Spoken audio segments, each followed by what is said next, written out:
So this is a book on biology of behavior, on how we behave, humans at their best and worst, from Sapolsky. And it basically kind of like, goes through how a decision is made.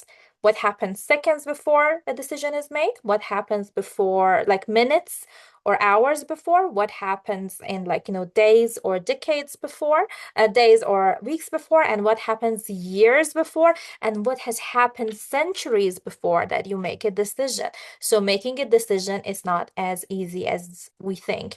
It's a thrill like it's a thriller book. Basically, go read it. It's fantastic. It's full of experiments, full of research. It has been like one of the best books that I've read in the past 5 years.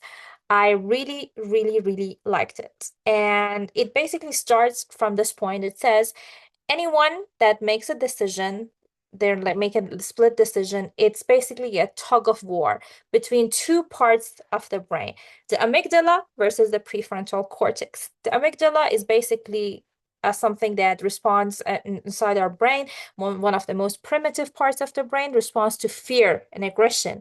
And the other part, the prefrontal cortex, which actually got developed later on as like, we became Homo sapiens, it's more like critical thinking, more on like, basically it's that part of the brain that says, oh, stop, don't do that. You're gonna die. And like, kind of like, thinks about stuff and tries to apply logic. So, it's like, what makes us human. And any behavior that we have, it's either this part winning over that part or one overpowering the other. And so like when we're making a decision right now, like right now, I'm making a decision. This decision came from one of these two parts of my brain overpowering the other one. It's either my amygdala or either my prefrontal cortex.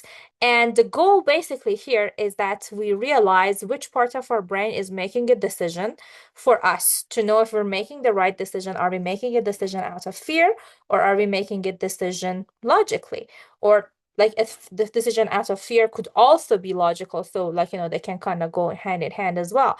But basically to know each other better. And if we're doing sales, if we're doing something, if we're selling something, what part of their brain, your prospect's brain, you need to basically target to get your message across.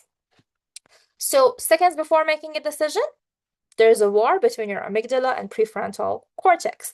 And also, there's like this feeling of anticipation. So, like when I pick up my morning cup of coffee, I am anticipating that it's going to smell like coffee and it's going to give me so much energy. And that reward, that anticipation increases dopamine in me. And this is another thing that kind of like, it's like an engine that puts me in motion to make this decision. So it's fear and pleasure, basically two different things that drives decisions.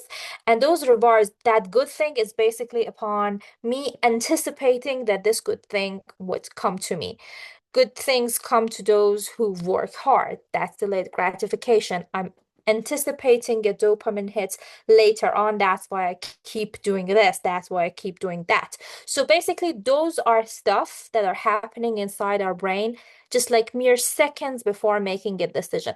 The second that you're making a decision to swap like a lettuce for a piece of croissant, that's like an hit of the like anticipation. Do you want to like have something car and have some dopamine hits right now, or do you want to like get some kind of a delayed gratification there? Now, seconds to minutes before you make a decision, there are some sort of sensory inputs that we get. So like we have all like five senses. They work over time, every second of our, like, the time that we're awake and also we're sleeping.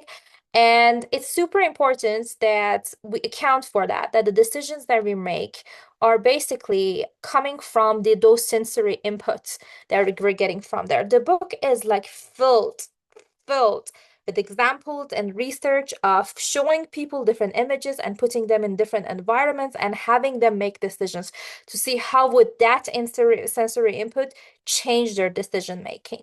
One thing that the book basically explores is like showing people images of like somebody from a different race and then asking them questions. I'm not gonna spoil it for you, but it probably doesn't go the way that you think it would. Go read the book, you'll find out.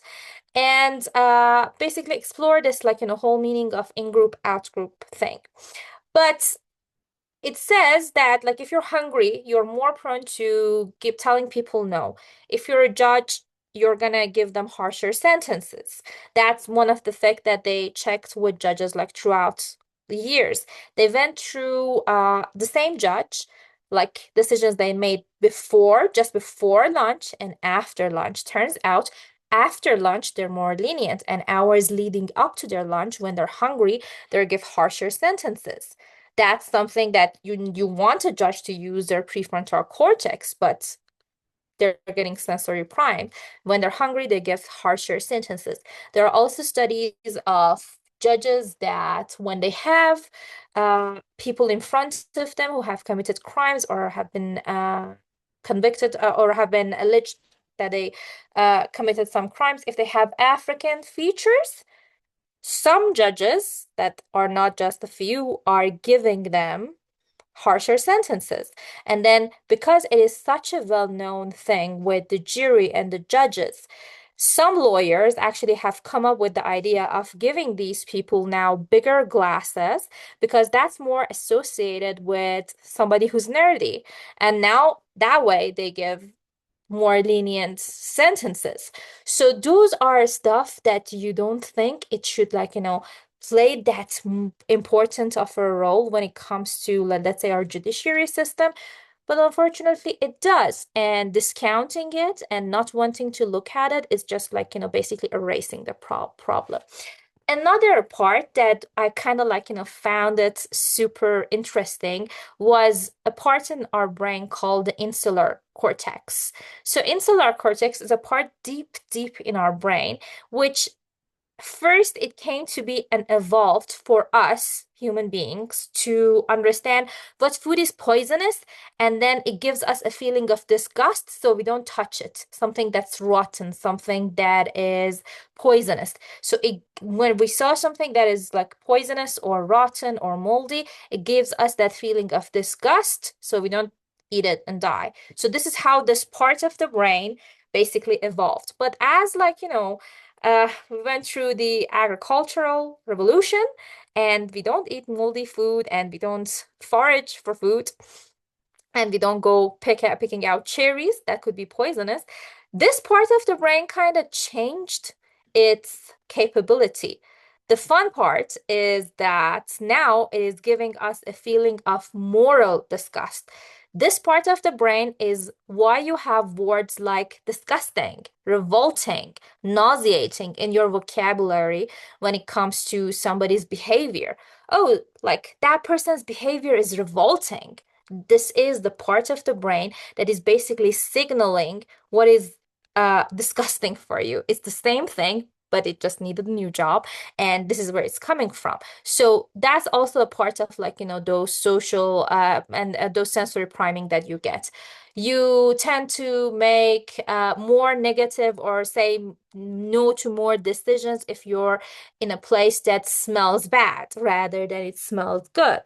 You're more likely to say yes to a person that smells great rather than they smell bad. So those are, I know, like, just like, with the batting and I say, yeah, sure, of course, who wants to like, make deal with a smelly person? But it's interesting to know what part of the brain really, really, really takes care of that. So when you're seeing a smelly person, your brain literally says, poisonous, don't go there. I don't want that. So that's interesting for me at least. Another part that is really, really interesting as well is our hormones that cover like hours or even days before we making a decision. So one thing that everybody like, basically says is the culprit for aggression is testosterone. So testosterone is like they say, oh, so it's like it's being created in men's testes and women's ovaries, and it's responsible for aggression. Apparently not. It's not really responsible for aggression. Testosterone specifically is responsible for keeping and maintaining a status. If somebody's status is being maintained through them being a jerk, then testosterone makes them being like, even bigger jerk. If their status is maintained through them being like a good person, a pious person, it's testosterone is gonna just like boost their pro-social behavior. So it's whatever is making you gain more status or have or maintain your status. This is what testosterone does to you. And it's important for us to just kind of like be aware of it. Aggression is not the only thing that happens when it comes to well, basically testosterone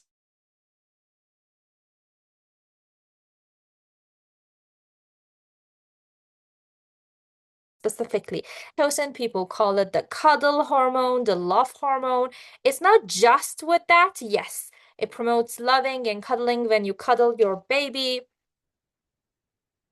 When you cuddle your baby, it's something that you get that feeling, but it's this feeling that you get with people within your circle. It kind of like gives you love for the people within your circle. This is who I love, so they're my in group. And everybody who's out there, that's my out group. I don't have any love to share. So you actually gain aggression towards those who are not in your group, which is kind of interesting. So testosterone versus oxytocin, they weren't doing the things that at least I, going to this book, thought that they would. And we're talking about years to decades before making a decision, there are also like developmental stuff and epigenetic stuffs at play. People who had mothers who had hard pregnancies are more prone to have stress when they grow up, to become even aggressive when they grow up. And that's something that, like, decades before they were born, their mother experienced something, and now they're actually feeling it, and now they're actually making decisions based off of that. Another thing is that 85% of our brain gets developed once we're two. So once you're 2 years old, 85% of your brain is all good to go, but that's 15% does not get developed before you're 25, and that's your prefrontal cortex. That's the brakes of your brain that makes you, like, say no to impulsive stuff, say no to reckless stuff. And that's super, super important, because if you're a teenager, you don't have that part developed yet. So if your target audience are people who don't have that part fully developed yet, that's a different pitch to if you're marketing to people who are over 25 and have that stuff fully developed. One of the most interesting parts of this book is the culture and evolution of where we lived, and it kind of speaks to centuries, to millennia before we make a decision. It kind of like, took my breath away as I was going through it. So there are two types of cultures: a collective culture and an individualistic culture. Cultures like United States, most of the Western cultures, they are individualistic cultures. It's you that matters and your views, your individual rights and everything. And interestingly enough, these were the countries who that it was easier to farm wheat, which is more of a singular activity rather than there are some countries that are more collective, like China or some of the Eastern countries, some of the countries in the East. And it is easier in them to farm rice, which is more of a collaborative effort. So this difference in what crop actually was easiest to do agriculture in and basically have it and on our soul made this big of a difference in our moral values and how we see the world. So one interesting part of it is that in China, it's like a rice farming country, and people love to, like, eat it, and they do agriculture, and like it's all rice farm here, rice farm there. So it's a collective culture. They have a different value system than, let's say, like other countries who are more individualistic, like United States. But as you go to China and like go towards the north, it becomes harder and harder to farm rice. And interestingly enough, the divorce rate gets higher as you go north in China, and more patents, more literal, like, innovations kind of like, go up as you go north. So it's more about your personal accomplishment in an individualistic society rather than like a collectivist society. And this is like the part that basically introduced me to this book. I was like, listening to a podcast, and it was basically kind of like going through, hey, the reason that some countries are so good at basically kicking uprisings, and if there's any uprisings, let's say protest, whatever, they can just like, nip those in the bud. The reason behind it is that they are mainly like collectivist countries, and these collectivist countries are more likely to say, hey, it's okay to jail an innocent person if it's for a higher good. It's for the collective good. Versus in a country, in a Western country, in a country which is like a wheat farming country, an individualistic right matters. If you're innocent, you should not go to jail, even if that is for the collective good. So that's how like deep it is. And when you make a decision, what makes you a liberal versus a conservative is even coming from like your ancestors and what kind of crop they were farming. And he basically argues if that's how deep it goes and the research confirms it, how well can you hold people accountable for their views and how easy it is to change? So as you grow older, you become more conservative because you like lose some neuroplasticity here and there, and prolonged stress makes your amygdala expand, so you turn to be more conservative, more Republican.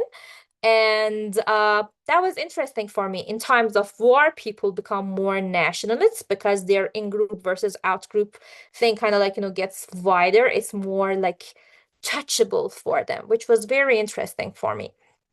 And our brains, again, they're making decisions based on who's us and who's them. Even in like individualistic societies, you have still small group that you consider us, my group, my family, my people, my group of friends. And in just like a collectivist society or country, you just have the bigger us, our nation, our like town, our faith, something like that, that kind of goes together. And it's not like something that we're locked in and forever you're just like, bound to make these decisions.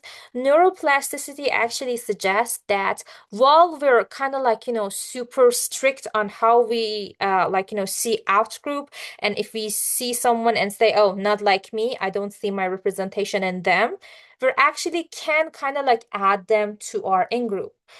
Imagine this. You find somebody who you disagree with on so many different things, and then suddenly through a conversation, you agree with them on another thing. For example, you both like the same sport. They kind of become your in-group. They become somebody that you can relate to.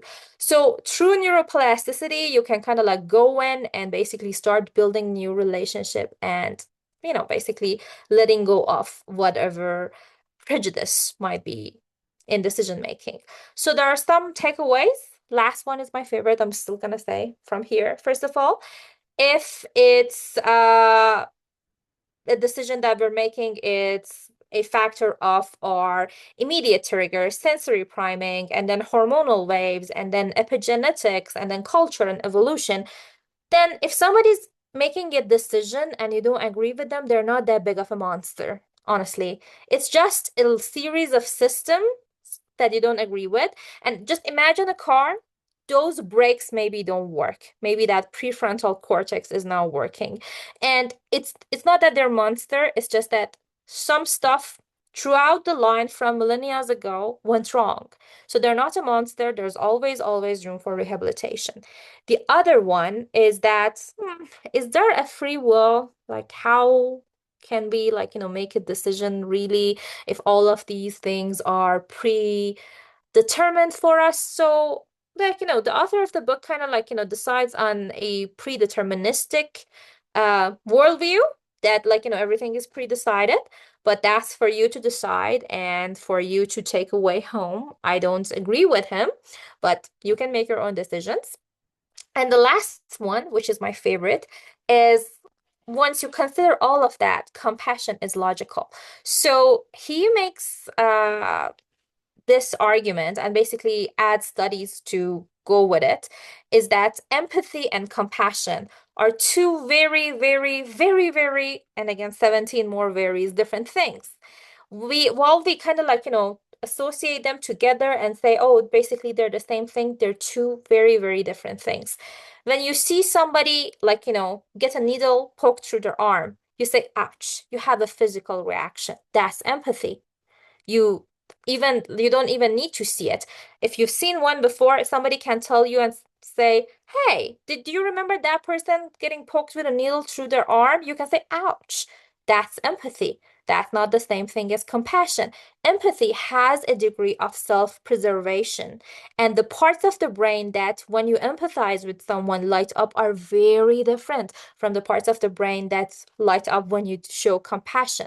Empathy means that, oh, I don't want to, like, have that again. So I don't want to experience this. I don't want to experience this pain. So it's coming from self-preservation.